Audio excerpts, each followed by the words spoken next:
आपने दिल्ली में कानून व्यवस्था की बिगड़ती स्थिति को लेकर दिल्ली के उपराज्यपाल वी.के. सक्सेना का इस्तीफा मांगा। अभी उपराज्यपाल कार्यालय ने इस पर कोई प्रतिक्रिया नहीं दी है। आपकी राष्ट्रीय प्रवक्ता प्रियंका कक्कड़ ने संवाददाता सम्मेलन में कहा है कि देर रात सीमापुरी में एक क्लब के बाहर गोलीबारी की घटना हुई। उन्होंने आरोप लगाया है कि पहले भी ऐसी घटनाएं हुई हैं। भारतीय जनता पार्टी की अगुवाई वाली केंद्र सरकार और उपराज्यपाल के शासन में कानून एवं व्यवस्था की स्थिति बिगड़ रही है।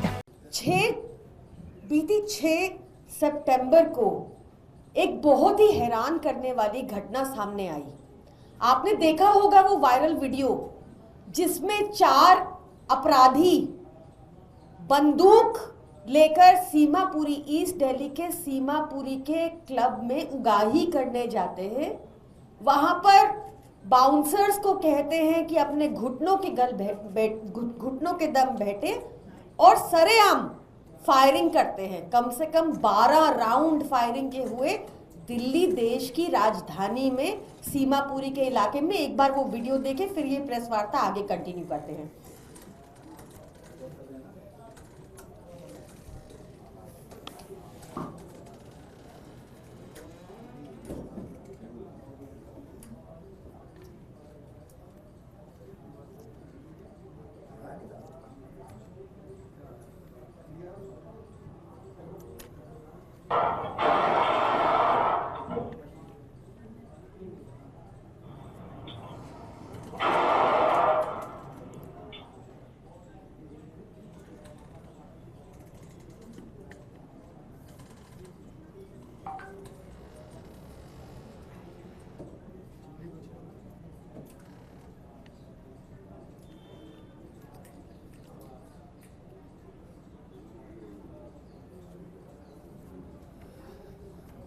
ये पहली आइसोलेटेड घटना नहीं है। आपको ध्यान होगा कि 15 जुलाई को भी गुरु तेग बहादुर हॉस्पिटल में एक मरीज जो इलाज करा रहा था, वहां पर अपराधी घुसे और बंदूकों से उनको भून दिया। आपको याद होगा कि दिन दहाड़े पिछले साल भी 26 जून को प्रगति मैदान टनल पे 4 बाइक सवार युवकों ने एक गाड़ी को घेरा और उसको लूट लिया। आपको यह भी ध्यान होगा कि जंगपुरा में एक सीनियर सिटीजन, एक डॉक्टर की मृत्यु हो गई एक अटेम्प्टेड रॉबरी में। आपको याद होगा कि जंगपुरा में 24-25 करोड़ लूट लिए गए एक ज्वेलरी शॉप से। वहां भी सारा कुछ सीसीटीवी में कैद हुआ। ये जब से दिल्ली में लॉ एंड ऑर्डर का भार एलजी वी.के. सक्सेना ने संभाला है, तब से दिल्ली की कानून व्यवस्था बद से बदतर हो गई है। एनसीआरबी का डाटा कहता है कि 1832 क्राइम्स होते हैं पर 1 लाख की पॉपुलेशन पे। एनसीआरबी का डाटा एक बहुत चौंकाने वाला तथ्य और सामने रखता है कि सिर्फ 30% केसेस में चार्जशीट होती है। जैसे आपको याद होगा कि जेएनयू में जब हिंसा हुई तो कोमल शर्मा, जिसको आप सबने पहचान लिया, पुलिस ने पहचान लिया, उसको ना अरेस्ट किया गया ना कोई चार्जशीट हुई, क्योंकि वो भाजपा के स्टूडेंट विंग की सदस्य थी। भाजपा के अधीन जहां भी लॉ एंड ऑर्डर है देश में, वहां कानून व्यवस्था बद से बदतर हो चुकी है, बुरी तरह से फेल हो चुकी है।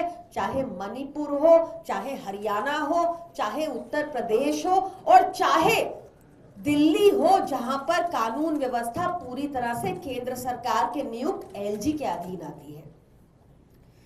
आपने देखा होगा कि हरियाणा में भी एक गैंगस्टर की पत्नी को टिकट दिया भाजपा ने। भाजपा बार बार अपराधियों को संरक्षण देकर उनका मनोबल बढ़ाती है। पुलिस रिफॉर्म्स को लेकर दिल्ली के एलजी ने क्या कदम उठाए, कितनी पीसीआर वैन्स उन्होंने बढ़ा दी, कितनी उन्होंने पुलिस में जो कमी है भर्तियों की उनमें नियुक्ति की, कितनी बार उन्होंने पुलिस कमिश्नर को बुलाकर उनसे मीटिंग की, इसका कुछ पता नहीं। पर एनसीआरबी के डाटा आंकड़े ये साफ दर्शाते हैं कि एलजी वीके सक्सेना दिल्ली के विनय सक्सेना दिल्ली के सबसे इनकॉम्पिटेंट एलजी रहे हैं। कानून उनसे संभलता नहीं, दिल्ली सरकार की शक्तियां छीनने में वो मशरूम रहते हैं। कानून उनसे संभलता नहीं, दिल्ली सरकार का कोई काम होता है तो फटाफट फोटो खिंचाने आ जाते हैं। क्या ऐसे एलजी को अपने संविधान पद पर बने रहना चाहिए? सोशल मीडिया पे पैसा खर्च रहे हैं वो, क्या उनको सोशल मीडिया पर ये जानकारी देनी चाहिए कि नहीं कि कैसे लॉ एंड ऑर्डर की स्थिति बद से बदतर होती जा रही है उनके अंडर और उन्होंने क्या स्टेप लिए? ऐसे इनकॉम्पिटेंट एलजी को अपने पद पर बने रहने का कोई हक नहीं है और उनको इस्तीफा देना चाहिए। टॉप स्टोरी ब्यूरो के लिए दिल्ली से हेमंत कुमार की रिपोर्ट।